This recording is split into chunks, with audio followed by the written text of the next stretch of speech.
Hello guys, അപ്പം മറ്റൊരു പുതിയ വീഡിയോയിലേക്ക് ഏവർക്കും സ്വാഗതം. നമ്മൾ ഈ SSLC +2 ഒക്കെ പഠിച്ചതിന് ശേഷം പല കോഴ്സുകളിലേക്കും ചേരാറുണ്ട്. ചിലർ നേഴ്സിംഗ് ചേരും, മറ്റു ചില പല ടെക്നിക്കൽ കോഴ്സുകളിലോട്ടും ചേരും.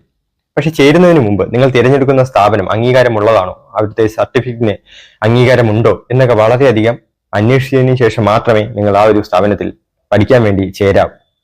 പിന്നീട് നമ്മുടെ പൈസ പോയെന്ന് പറഞ്ഞിട്ട് ഒരു കാര്യമില്ല. നമ്മൾ അഥവാ അവിടെ നിന്ന് അങ്ങനത്തെ ഒരു നമ്മൾ അറിയാതെ ആ ഒരു സ്ഥാപനത്തിൽ പഠിച്ചിറങ്ങി കഴിഞ്ഞാൽ പിന്നെ അവിടെ നിന്ന് കിട്ടുന്ന ആ ഒരു സർട്ടിഫിക്കറ്റിന് പേപ്പറിന്റെ വില പോലും കാണത്തില്ല.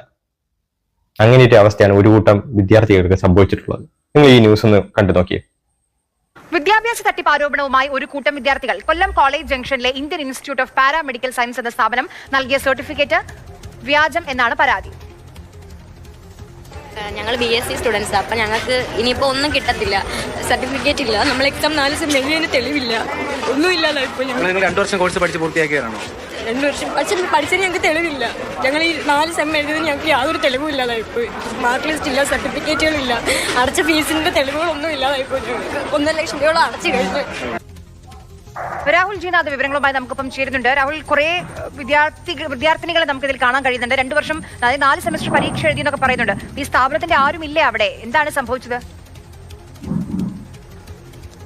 നിലവിൽ എന്തായാലും സ്ഥാപനത്തിന്റെ ഡയറക്ടർ ഉൾപ്പെടെയുള്ളവർ പോലീസ് സ്റ്റേഷന് ഉള്ളിലുണ്ട്. ഇവർ ഉന്നയിക്കുന്ന ഗുരുതരമായ പ്രശ്നമാണ്. അതായത് 2 വർഷത്തെ കോഴ്സാണ്, അതിന് ഏതാണ്ട് 2 ലക്ഷത്തോളം അടുത്ത് ചിലവും വരുന്നുണ്ട്. അപ്പോൾ ഇവർ 2023-25 ബാച്ചിലെ വിദ്യാർത്ഥികളാണ് ഈ പരാതിയുമായിട്ട് മുന്നോട്ട് വന്നിട്ടുള്ളത്.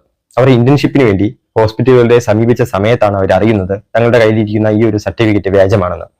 ആ ഹോസ്പിറ്റൽ അധികൃതർ പറയുകയാണ്, ഈ ഒരു സർട്ടിഫിക്കറ്റ് വെച്ച് നിങ്ങൾക്ക് ഇവിടെ ചേരാൻ കഴിയത്തില്ല, ഈ ഒരു സർട്ടിഫിക്കറ്റ് വെച്ച് നിങ്ങൾക്ക് മറ്റേത് തരത്തിലും ഇതുമായിട്ട് ബന്ധപ്പെട്ട ഒരു ജോലിയിലും ചെയ്യാനും കഴിയത്തില്ല എന്നുള്ളത്.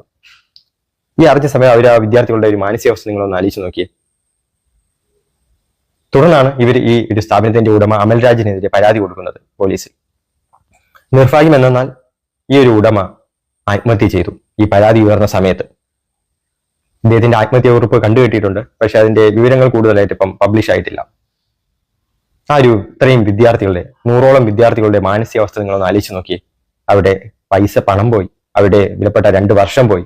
അവർ മുന്നോട്ടുള്ള ആ ഒരു ആ ഒരു എയിം ഉണ്ടായിരുന്നല്ലോ അവർക്ക്, പഠിച്ച് ഈ ഒരു കോഴ്സിൽ ചേരുക, ഹോസ്പിറ്റലിൽ പോവുക, ആ മൊത്തം താറുമാറായി നിൽക്കുകയാണ്. അപ്പം നിങ്ങൾ ഓരോരുത്തരും ഇതുപോലെ ഓരോരോ കോഴ്സുകൾക്ക് പഠിക്കാൻ പോകുന്നവരാണെങ്കിൽ പോകുന്നതിന് മുമ്പ് വ്യക്തമായി ക്ലിയറായി അന്വേഷിച്ചതിന് ശേഷം മാത്രമേ ആ ഒരു സ്ഥാപനത്തിൽ ചേരാവൂ. ഇപ്പോഴാണെങ്കിൽ മുട്ടിന് വാഴക്കന്ന് മുളയ്ക്കുന്ന കണക്കാണ് ഓരോരോ സ്ഥാപനങ്ങൾ ഇപ്പം വിദ്യാഭ്യാസ സ്ഥാപനങ്ങൾ ഇങ്ങനെ മുളച്ചുകൊണ്ടിരിക്കുന്നത്. നിങ്ങൾ പോയി ഇതുപോലത്തെ എന്തെങ്കിലും തട്ടിപ്പുകാരായിട്ടുള്ള ഓരോരോ സ്ഥാപനങ്ങളിലൊന്നും ചെന്ന് ചാടാതിരിക്കൂ.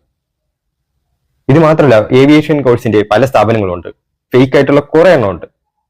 ഈ സത്യം പറഞ്ഞ ഈ ഓരോരോ സ്ഥാപനങ്ങൾ വരുന്ന സമയത്ത് വിദ്യാഭ്യാസ വകുപ്പ് നേരിട്ട് അന്വേഷിച്ച് നടത്തി അവർക്കൊരു അംഗീകാരം ഉള്ളതാണോ ഇല്ലെന്നൊക്കെ ഫുള്ളും കൺഫേം ചെയ്യണം. അതായിരിക്കും അതിന്റെ ഒരു ക്ലിയർ ആയിട്ട് വരുന്ന ഒരു വേ. അതല്ലാതെ ഇങ്ങനെ അങ്ങോട്ടും ഇങ്ങോട്ടും പൈസയൊക്കെ കൊടുത്തിട്ട് ഓരോരോ സ്ഥാപനങ്ങൾ പെട്ടെന്ന് കണ്ണ് വെട്ടണതിന് മുമ്പ് ഓരോ സ്ഥാപനങ്ങൾ അങ്ങ് കയറും. പിന്നെ നിങ്ങൾക്ക് അറിയാലോ ഇപ്പോഴത്തെ സോഷ്യൽ മീഡിയ ഒരു ഇൻഫ്ലുവൻസ്, ഒരു മാർക്കറ്റിംഗ് കൂടെ കൊടുത്തു കഴിഞ്ഞാൽ പിന്നെ തീർന്ന്, പിന്നെ അങ്ങോട്ട് വിദ്യാർത്ഥികളുടെ ചാകരയായിരിക്കും.